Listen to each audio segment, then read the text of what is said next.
Break के बाद स्वागत है आपका। खंड खंड होगी कांग्रेस। जी हां, हरियाणा के कृषि मंत्री जेपी दलाल किसानों की समस्या को लेकर बेहद ही गंभीर है। इसी सिलसिले में कृषि मंत्री जेपी दलाल ने अनाज मंडी करनाल में अधिकारियों के साथ बैठक की और इस दौरान उन्होंने क्या कुछ कहा, इस रिपोर्ट में देखिए।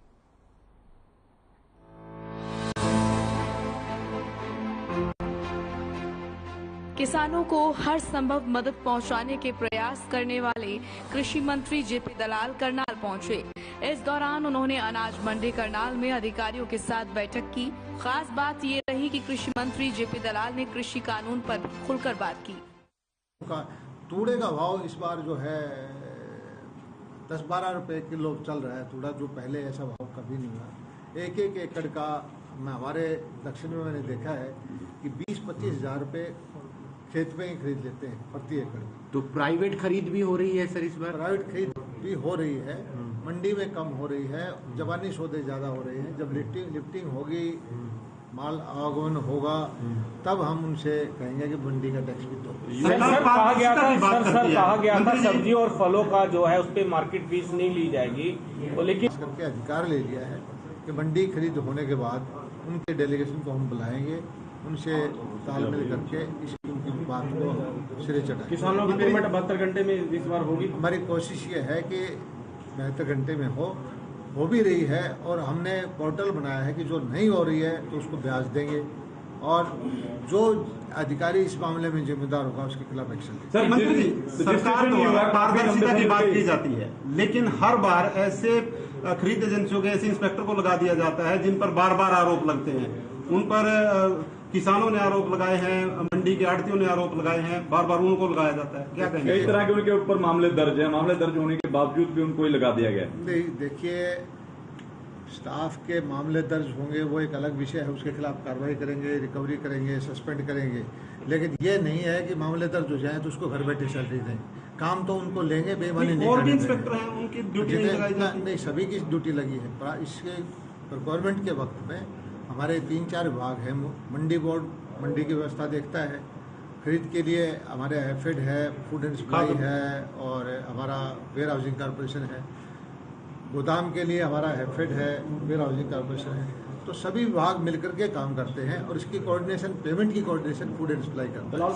कृषि मंत्री जेपी दलाल ने बैठक के बाद प्रेस कॉन्फ्रेंस भी की और वो इस दौरान कांग्रेस पर भी निशाना साधते नजर आए। कृषि मंत्री जेपी दलाल ने कहा कि कांग्रेस में हर नेता अपनी नेतागिरी के लिए जोर लगा रहा है, यही कारण है कि कांग्रेस के टुकड़े होने तय हैं। तो मान सकता हूँ कि कांग्रेस टुकड़े टुकड़े होने जा रही है, कांग्रेस का घट रहा है, और आम आदमी पार्टी जो जनता द्वारा रिजेक्टेड नुमाइंदे हैं, जो जीते हुए नहीं थे, उनको अपने मोहरे इकट्ठे कर रही है।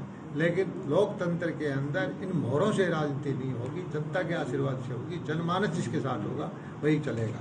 और जिस तरह से 5 राज्यों के चुनाव आए, पंजाब में हमारा संगठन नहीं था, लेकिन 4 राज्यों में जिस जबरदस्त बहुमत से बार बार जो सरकारें हमारी बनी हैं, उससे लगता है कि जन समर्थन अभी भी मोदी जी के प्रति है, भाजपा के प्रति है, हमारी नीतियों के प्रति। विधानसभा चुनाव 2022 के दौरान पंजाब में आपके जीतने को लेकर भी जेपी दलाल ने खुलकर राय रखी और कहा कि 5 राज्यों के चुनाव में 4 राज्यों में बीजेपी की सरकार बनी है। देखिए, सबसे पहले तो मैं मंत्री से पहले या नेता से पहले किसान हूँ, कृषि करता रहता हूँ, खेतों में रहता हूँ। और कांग्रेस का जो केंद्रीय नेतृत्व है वो कमजोर हो गया है। आपने देखा होगा कि 403 सीटों पर कांग्रेस लड़ी थी, 450 सीटों पर जमानत जब्त हो गई। ऐसी परिस्थिति में कांग्रेस का कोई विचारधारा नहीं है, कांग्रेस का कोई संगठन नहीं है, छत्र पकड़ रखे हैं, इलाके के सूबेदार हैं। अब वो अपने अपने सत्ता के लिए अपने अपने समीकरण साध रहे हैं, ब्लैकमेल कर रहे हैं।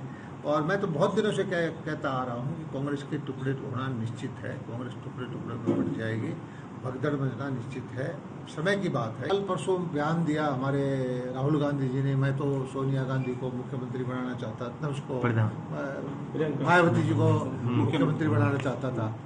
अब उनके कहने से मुख्यमंत्री बनते थे तो अपनी बहन को बुला देते। तो इस तरह की फ्रस्ट्रेशन की बात कर रहे हैं कि मेरे से बात नहीं की, जवाब नहीं दिया। वो उनके वोट उनके दिखा रहे हैं कि उनके पास कितने वोट हैं।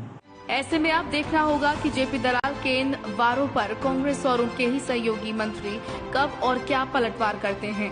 हर खबर के लिए रोशन मिश्रा की रिपोर्ट।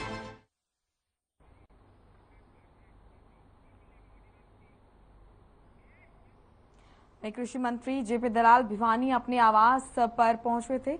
इस दौरान उन्होंने जनता दरबार लगाकर लोगों की समस्याएं सुनी। वहीं मीडिया से बातचीत के दौरान उन्होंने प्रदेश के राजनीतिक हालातों पर अपनी राय रखी। उन्होंने मोदी नेतृत्व की सराहना करते हुए राहुल गांधी के साथ अपने सहयोगी मंत्री पर निशाना साधा। जेपी दलाल ने राहुल गांधी के यूपी में मायावती से गठबंधन होने पर सरकार बनाना और खुद की कोई राजनीतिक इच्छा न रखने पाने पर तंज कसा है। जेपी दलाल ने कांग्रेस को घेरते हुए कहा कि जीत हार राहुल के कहने पर नहीं, जिसे जनता चाहती है वो जीतता है।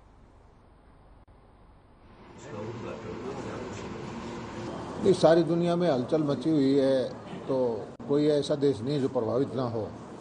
लेकिन इस संकट के समय में जो हमारा मजबूत नेतृत्व नरेंद्र मोदी जी के रूप में उभर के आया है, सारी दुनिया भारत की तरफ देख रही है। और हमने अपने देश के हित के लिए जो अपनी नीति अपनाई है, ना हम अमेरिका के साथ हैं, ना हम रूस के साथ हैं, हम सिद्धांत के साथ हैं। और इस संकट के समय में जो सारी दुनिया में तहलका मचा हुआ था कोविड-19 की वजह से, फ्री वैक्सीन लगाई हमने। चलिए फिलहाल इस बुलेटिन में इतना ही। आप देखते रहिए हर खबर। नमस्कार।